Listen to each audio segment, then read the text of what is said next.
The NBA playoffs this year have shown us a lot.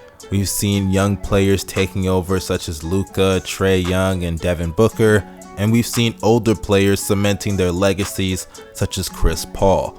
But I have to say, there are a lot of storylines that a lot of people are missing out on in this postseason. And in this video, I'm going to give 5 takeaways from the 2021 NBA playoffs. But before we get started, I would like to give a shout out to the sponsors of this video, StarStock. StarStock is a new and improved marketplace for sports card hobbyists to buy, sell, and invest in their favorite athletes. Their goal is to enable sports fans to instantly trade cards like never before. Sign up today with my promo code YoungMustard and receive $10 free whenever you make a deposit of $10 or more. But without further ado, let's get back to the video and start things off with our first takeaway, which is that the Phoenix Suns are a good team. And I have to emphasize team because all year I heard Chris Paul this, Chris Paul that, Chris Paul's the leader, Chris Paul's galvanizing the troops. I hear mainstream media say it. I hear regular NBA fans on Twitter or any other social media say it. Make sure you follow me on my socials, ads on the screen. But my point is, everybody always talks about Chris Paul when it comes to the Phoenix Suns, and I get it. He's a great leader and he has definitely had a positive effect on this team. But this team was trending upward before Chris Paul got there, and they have good pieces around Chris Paul and they have to make their shots.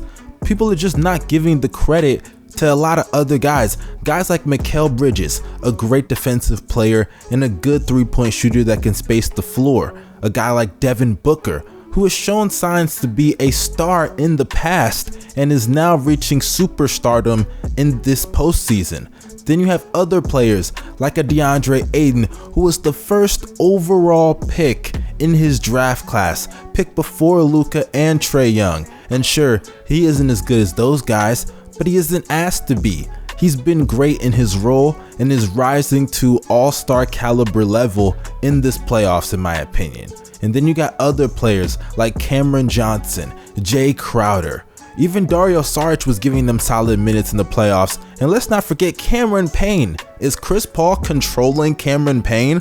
No, Cameron Payne hooped in the bubble last year. And all he's done is carry that play over into the Western Conference Finals. This guy was a bad NBA player. I remember when he was with my Bulls. He was terrible, man. He was not good. I could not stand him on my TV screen. But now he's on my TV screen doing damage in the conference finals. I gotta say, it's been a great turnaround for his career, and I love what I've seen from him this postseason. But as far as the Phoenix Suns go, they should have taught us a long time ago that they were a great team. But it took Chris Paul going out with an unfortunate illness at the worst possible time, and they held down the ship at home, going up 2-0. Now I think it should be a confirmation that they are a great team without Chris Paul. Not saying they would have gotten to this position and be in the conference finals without him, but I think they're a good team and they're solid and competent without him. But let's move on to our next takeaway. I don't want to spend too much time on this. Let's talk about the Utah Jazz, because the Jazz, they got a problem, man. This postseason and every other postseason in the past, especially in the only in the D-Mitch era, because the Gordon Hayward era, I don't really care about that era. Let's be real. Gordon Hayward was never going to lead them to a championship. But with the way that Donovan Mitchell plays almost every single postseason, why is D-Mitch still having to go out there, drop 30, some nights 40, and you're losing? How is that happening? That should not be happening. Donovan Mitchell is the only star that Utah has. Rudy Gobert, I know his contract says otherwise, but he's not a star.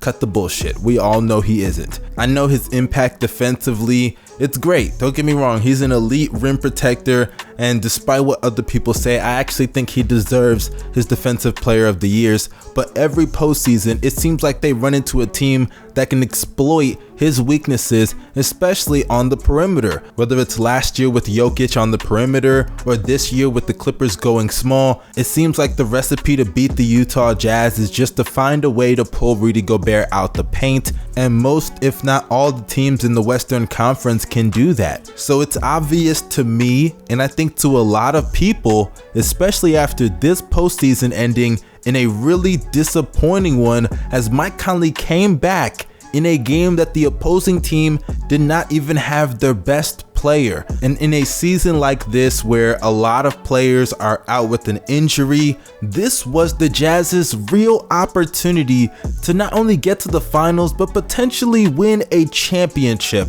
But now, I think they have to make a move. They have to get a second guy next to D Mitch, because the West is only going to get tougher, and with Utah never really being much of a free agency destination, they better make a move, because trading is the only way they're gonna get that other guy. But moving on to our next takeaway, it is that this duo has to break up, and I'm not talking about Embiid and Simmons, because I've talked about that in a recent video, and a lot of people are talking about that. But the one duo that a lot of people have forgotten is Luka Doncic and Kristaps Porzingis. And I gotta say, it's gonna be hard for them to really break up this duo, because we've heard all the reports that they don't even really like each other. But other than that, Kristaps Porzingis, a lot of people forget, is on a pretty hefty max contract. And look, shout out to Porzingis for securing the bag, but he's not worth that amount of money, I gotta say. And it's not even just about the fact that he's not that good. It's not about that, because it's not about talent at all. It's just strictly about health.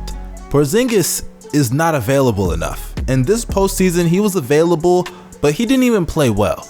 Like, at this point, what is the point of having Porzingis? He's a 7-foot tall dude that doesn't use his size at all. He can't back down even the smallest of guys. In the Mavs series, struggling to back down Reggie Jackson and Marcus Morris, to the point that the Mavs had to put Boban on the court because they needed somebody to have an interior presence. And then on the defensive end, Porzingis has only gotten worse, I gotta say. Like, at this point, if you're just there to space the floor, what's the difference between you and a Kyle Korver? Like, honestly, you're Kyle Korver with size. At this point, that's what Porzingis is. Kyle Korver with size. And he doesn't even use it. And that's the worst thing about Porzingis' game. An injury-prone, tall Kyle Korver. That's what Porzingis is. And with the way the Mavs contracts are set up, Luka Doncic is set to get his big-ass extension, and you have Kristaps Porzingis making all that money. You gotta ship him the hell out of Dallas, unless he turns into a star. Look, Porzingis, there's still hope. If he can somehow develop a post game, become dominant on the interior, and just use his size, shoot over players instead of struggling to back down small guys, if he fixed it, then sure, give it a whirl. But the problem is also his health. Porzingis is not healthy enough, and I also think injuries have factored into a lot of his declined play, because the old Porzingis was not like this. He may not have been putting up the numbers that Porzingis is putting up now, but I gotta say, just the way he approached the game and was able to be aggressive in moments that the team needed him to do so, because let's not forget, he was behind Carmelo Anthony for a good couple of years in New York, and when Melo left, he was an all-star. So even in New York, we knew he could compete at a very high level, but now in Dallas, seeing how it has panned out, I gotta say, it's time to move him and split those two up. But moving on to our next takeaway here, we have the fact that Trae Young, yes, Trae himself, yeah, he's a top 5 point guard, y'all. We gotta acknowledge that now, because the numbers that he's putting up are crazy alone, and I don't even gotta read them. We all have seen them. This guy just put up nearly 50 in his Eastern Conference Finals debut. Nearly 50. By the way, this is his playoff debut, I should add. This is his first time in the postseason, and he's gotten his team to the conference finals. All the talk that Luka fans, including myself, were saying last year about how Luka was doing so much damage to the Clippers in the first round. And Trae Young, He's not even in the playoffs. His team's in the lottery. You can't win with him. He's just a volume guy who doesn't play defense. Blah, blah, blah, blah, blah. Empty stats, blah, blah, blah, blah, blah. All that stuff is out the drain now. This guy has been leading the Atlanta Hawks to being one of the best teams in the NBA since they got rid of their old coach and brought in Nate McMillan. But now, not only are they one of the best teams, but they are on the verge of potentially pulling off back-to-back upsets. And look, I don't think they're gonna beat the Bucks, but the fact that they won game 1 in Milwaukee, that is a statement, because I could definitely see them winning another game in Atlanta, because nobody, and I mean nobody, can stop Trae Young. And maybe I'm speaking too soon. For all I know, tonight Trae Young may play terrible, but them getting to this point is still a testament that they are ahead of schedule, and Trae is way better than a lot of people, and I will say again, including myself, thought he was.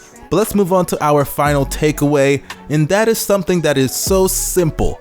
It's a lesson to everybody out there, especially the Nets and Lakers fans in particular, because I always see a lot of people in my comment section saying, "Oh, Mustard, aren't you a Lakers fan? Look at this Lakers fan complaining, blah, blah, blah, blah, blah." Whenever I talk about anything related to the Lakers, people are always saying I'm a Lakers fan. No, I'm not a Lakers fan. But I want to say there should be a lesson to all of the Lakers fans though, and Nets fans, KD fans included, Harden fans included, which is that a championship is never a guarantee in this league. Everybody walked into this season thinking that it was going to be the Lakers repeating, or it was going to be the Nets winning, especially after they got Harden. People thought it was a foregone conclusion. But this season and this playoffs should teach everybody that a championship is never a guarantee in the NBA. Harden, let's start off with him, demanding a trade from Houston. Let's not forget that he decided to let himself get out of shape. But look at how the season ended for him, with an injury that definitely could have been avoided if he was in better shape throughout the entire year. Then you move on to the Lakers, and I think that a lot of people should understand that as much as I love LeBron and I love Anthony Davis, those are great players that I love to watch, their title run last year was a little bit fluky. And it's not just about their talent. I'm not saying that they can't play at that level. We all know what they are capable of. But just the simple fact that they were healthy for that entire postseason run and them getting that long NBA hiatus, I gotta say that is something that you gotta consider, especially for two guys whose careers at this point are very dependent on their health. An old LeBron James and an injury-prone Anthony Davis. And in a season like this where all the games were condensed, a shortened off season, I gotta say, we should have expected something like this to happen. I mean, just look at the two championships before the pandemic even happened. The Kawhi Leonard championship, Kevin Durant was hurt and Klay Thompson got hurt.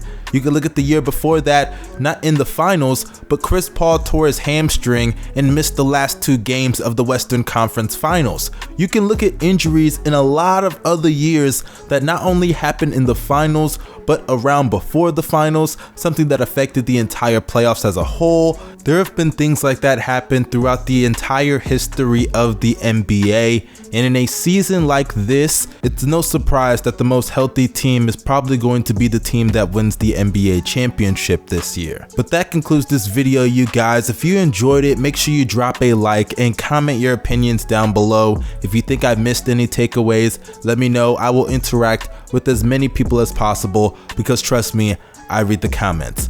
But also, if you are not subscribed, make sure you subscribe to the channel and press the bell for post notifications. Check out the Nothing But Action podcast I do with my boys Jay Smooth, Bino, and Darius. The links are down below in the description box. And also check out my second channel, subscribe to it, press the bell for notifications, do all of that stuff. The link is down below. But enough of that, y'all have a great day, stay blessed, I'm out, peace.